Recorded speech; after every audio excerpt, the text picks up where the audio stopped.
Hey guys, welcome back. If you're new here, my name is Becca and today I'm bringing you my March wrap up.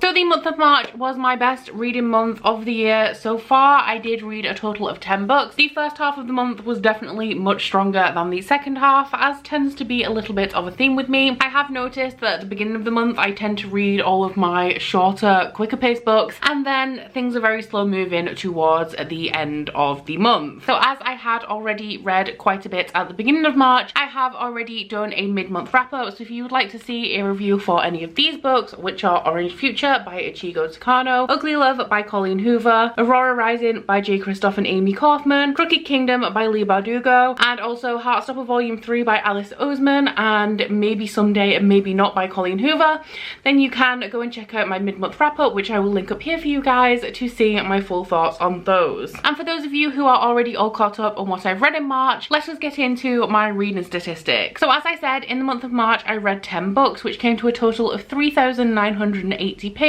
and an average of 128 pages per day. For my star ratings, I gave 4 3 stars, 5 4 stars, and 1 5 star, breaking down to an average of 3.7 per book. For my demographics, I read 5 young adult, 3 new adult, and 2 adult books. For the formats, I read 6 standard novels, 2 ebooks, 1 graphic novel, and 1 manga. For the genres, we had 4 fantasy, 3 romance, 2 contemporary, and 1 science fiction. And finally, for the places where I sourced these books from, 5 of them were from my own TBR that existed prior to the beginning of 2020. 3 of them I have hauled in 2020, and 2 of them I read on Scribd. So moving on to the reviews, the first book I have for you today is Assassin's Apprentice by Robin Hobb. This is the first book in Robin Hobb's Realm of the Elderling series and also the first book in the Farseer trilogy. I read this because my book club, the Catch Up Book Club, is taking on the first 6 books in the Realm of the Elderling series in 2020. If you are participating in that, the live show is going to be on Sunday the 5th of April at 8 PM BST, 3 PM EDT on my channel, and myself and my wonderful co-host will be deep diving into this and letting you guys know what we thought about it in detail, so be sure to join us if you are interested in that. So this is the first book in an adult epic high fantasy, I don't know what to call it, like universe, I guess. I believe all of the books in the Realm of the Elderlings do take place in the same world. There are a series of trilogies that follow one character whose arc starts in here, that is Fitz, and then I think there are 2 or 3 other series that deal with other characters in other parts of the world but are still relevant to the overall arc. So this is the very beginning where it all started, and in this book we meet Fitzchivalry Farseer. He is the bastard son of the heir to the throne, and he didn't know this until he was dropped off at the keep by his maternal grandfather, who decided that he didn't want anything to do with him anymore and that the boy should go back to his father. However, when Fitz arrives at the keep, he very quickly finds out that his father has just abdicated the throne and decided he does not want to be the heir anymore and gone to live in the countryside with his wife. So nobody knows what to do with Fitz after this. He's the bastard son of a prince, so he's kind of useful and it's kind of good to have him around, but nobody's sure whether he should be treated as a commodore or as part of the royal family. And this book is a coming of age fantasy that I assume over the course of the entire Realm of the Elderling series will follow his entire life, starting in this book with him being 6 years old up until I think he's around 14 at the end of it, where he has been trained to be an assassin to the king. So this is my one and only 5-star read of March. I did really enjoy this book. I really loved Robin Hobb's writing style. I expected it to be very dry going into it, but it's actually almost flowery. I wouldn't go as far as to say it is flowery, like I wouldn't necessarily describe the writing as flowery, but in comparison to a lot of adult high and epic fantasy that I've read, it is definitely a much more descriptive and beautiful writing style. I also found Robin Hobb's writing to be very atmospheric. I really got a feel for the places where Fitz was in this novel, and I also got a really good feel for him as a character. I do actually really like Fitz. I know that's a pretty common thing, everybody loves Fitz. I don't feel super attached to him right now, like I'm not ride or die for him or anything, but this is the first book that just chronicles like 6 or 7 years of his life. I am expected to grow grow very attached to him in the books to come, because I think there are 9 books that do follow him. So yeah, I'm a little bit scared, because with this chronicling his life and just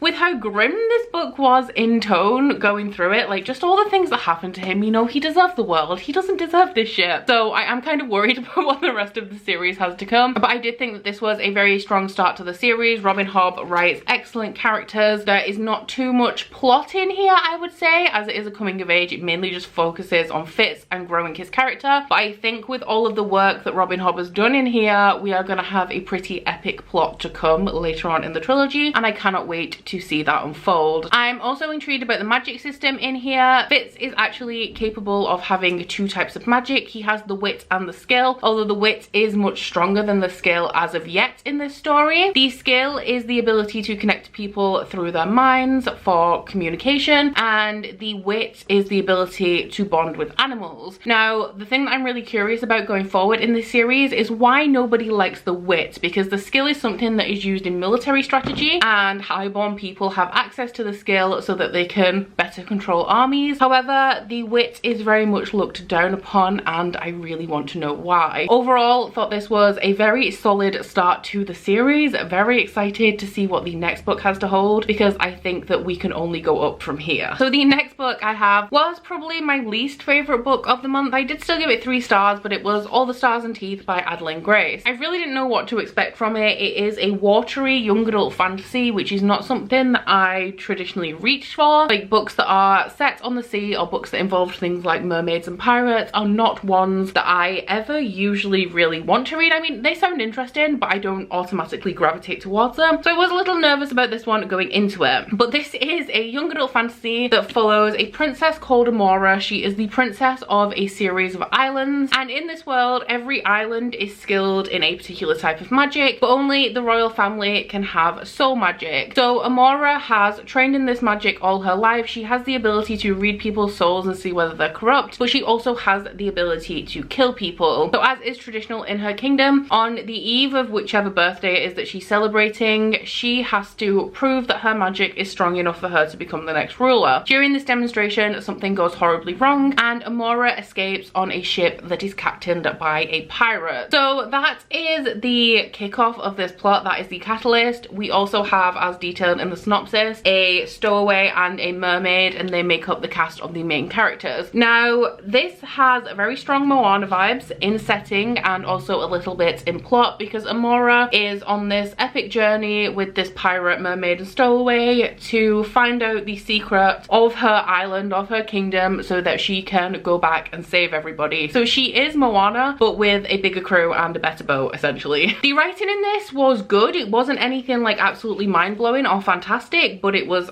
good. It was fine. I liked some of the characters in here. My favorites were the pirate character, Bastion. Absolutely loved him. He was probably my favorite. He had a lot of secrets, and there were a lot of things concerning him that came to light throughout this book. They were a little bit predictable, but I did enjoy the complexity of his character, especially in comparison to the rest of them. We also had Vitea, who was the mermaid character. I really liked her and her backstory. She was just essentially badass. But the main character, Amora, while I did end up liking her in the end, for the first 200 pages of this book, I just felt nothing for her really. And the other character, Ferric, I am super ambivalent about. Could not care less. Literally just do not care about him at all. So my issue with this is that the first 200 pages were just meh. Like, they weren't bad, but they weren't really holding my attention. I didn't really want to pick up this book. I think it took me 5 or 6 days to read this, and it's less than 400 pages. It should not have taken me that long, but I had pretty much no desire to pick this up. Was not holding my attention, could not care less. However, when I got past the 200 page mark, I did start to really enjoy this. I enjoyed how the characters were coming together. I enjoyed the action scenes. We had a couple of plot twists that I didn't predict that took me by surprise. So I'm torn about this, because when I was reading it, for most of the time that I was reading this book, I was absolutely 100% sure that it was going to be like a 2-star and I was going to unhaul it. However, by the time we got to the end, I was kind of invested, and now I want to read the sequel. So I gave this 3 stars, pretty much middle of the road. Lots of things that I don't want to say I dislike about it, I just really didn't care, but towards the end it does pick up. So I'm torn about whether I'm going to pick up the sequel. I really want to know what's going to happen, especially with my bae Bastion, who is the only character that I like wholeheartedly love. However, one of the issues issues that I did have with Bastion is that even though I loved him from his first appearance on the page, he was essentially Stormhund from the Grisha series, who is my favourite character in the Grisha series, so it was completely understandable why I loved Bastion, because he was just a pirate character that had been done before, if that makes sense. So I would be very interested to see what you guys think about this one, because I just was not. I wasn't impressed. I liked it overall,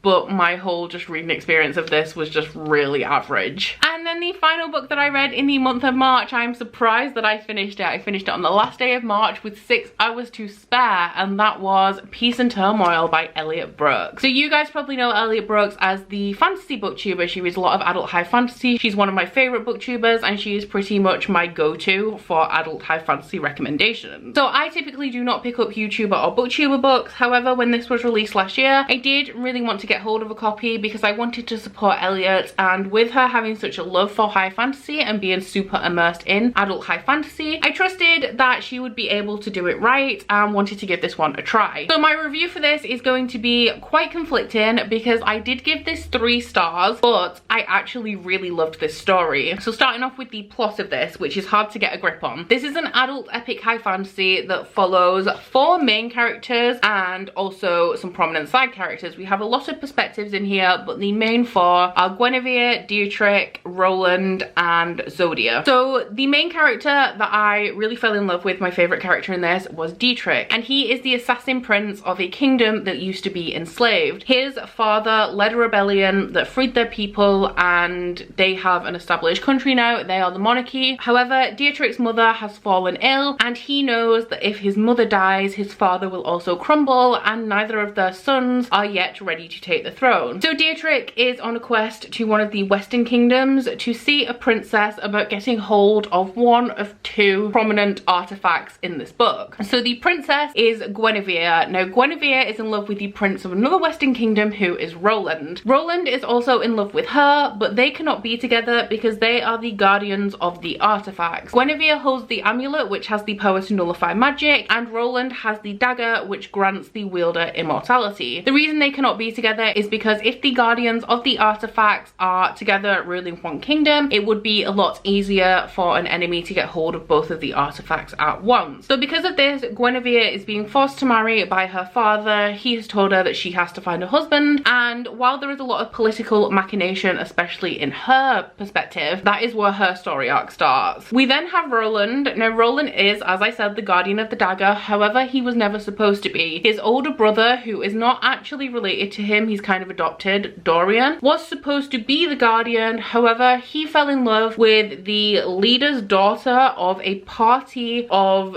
people who want to start a civil war in their country, because back in the lore of their kingdom, they had a king who had a wife and he had a child with his wife, but he also had a bastard child with another woman. These 2 children were of a similar age, and when it came to the time to pass on the kingdom, the king passed it on to his bastard child. So now a civil unrest is brewing in this country because we have the royal family who are descended from the bastard heir, and we also have kind of the purists of this country called the Victorians, who believe that the child that the king had with the woman he was actually married to, Victoria, should have been the heir. So civil unrest is brewing in their country, and that's Roland's main deal. And then Zodia only really comes into the story a little bit further in, so I won't tell you too much about her, but she is from a distant land and she has come to the mainland because she has had a vision that something is going to happen that disturbs the peace of this world, and she's aiming to stop it. So this is a political fantasy. We have some action in here though, which I really loved. We also have a presence of these monsters called,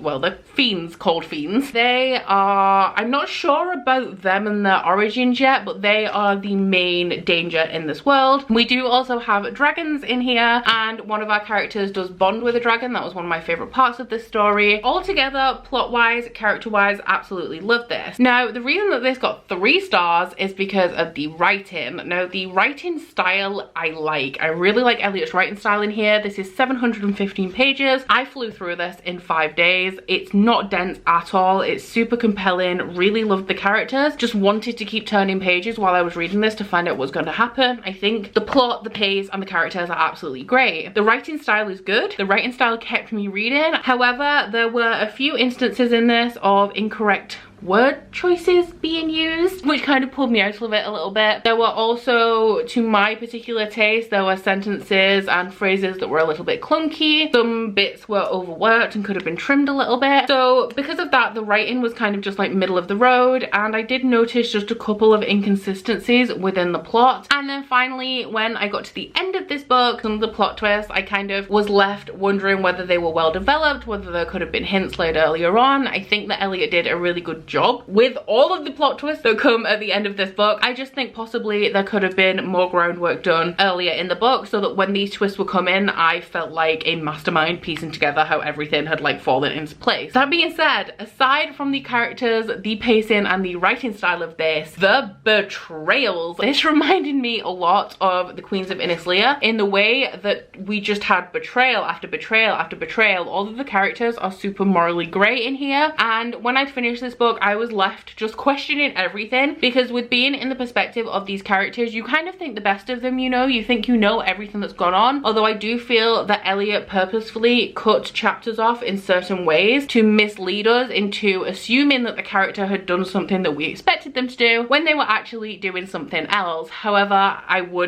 we would need to get more information from a sequel for me to confirm that. I did see a lot of Elliot's influences in here. I believe that the fiends and also the death rituals in here are very heavily inspired by Final Fantasy X, which is my favorite video game of all time. And I do see a little bit of Brandon Sanderson in here as well. But overall, I did absolutely love this. I think it was a relatively strong debut. I think that it could definitely do with being edited a little more heavily or a better editor. I don't know whether Elliot edited this herself or whether there was a professional editor, like I have no idea, but I do think it could have benefited from quite a heavy-handed editor. But aside from that, absolutely loved this, had so much potential, and I cannot wait for the sequel. So there you have it. Those are my reviews of the last 3 books that I read in the month of March. Please let me know if you have read any of these books and what you thought of them. Please also let me know if you're going to pick up any of these books on my recommendation, and also please wish me luck for April. I imagine you will be seeing a mid-month wrap-up from me in April. If you don't, please worry about me, because I need to read a minimum of 11 books in April. So keep your fingers crossed, guys. So that is about it for this video. Please don't forget to like if you liked it and subscribe if you wanna. If you head into my description box, you will find a link to my Goodreads, Instagram and Twitter if you'd like to follow me on any of those, as well as a link to my Bookish body butter and candle website, the Instagram for that, and a 10% off discount code. But that's it from me today, guys. Bye!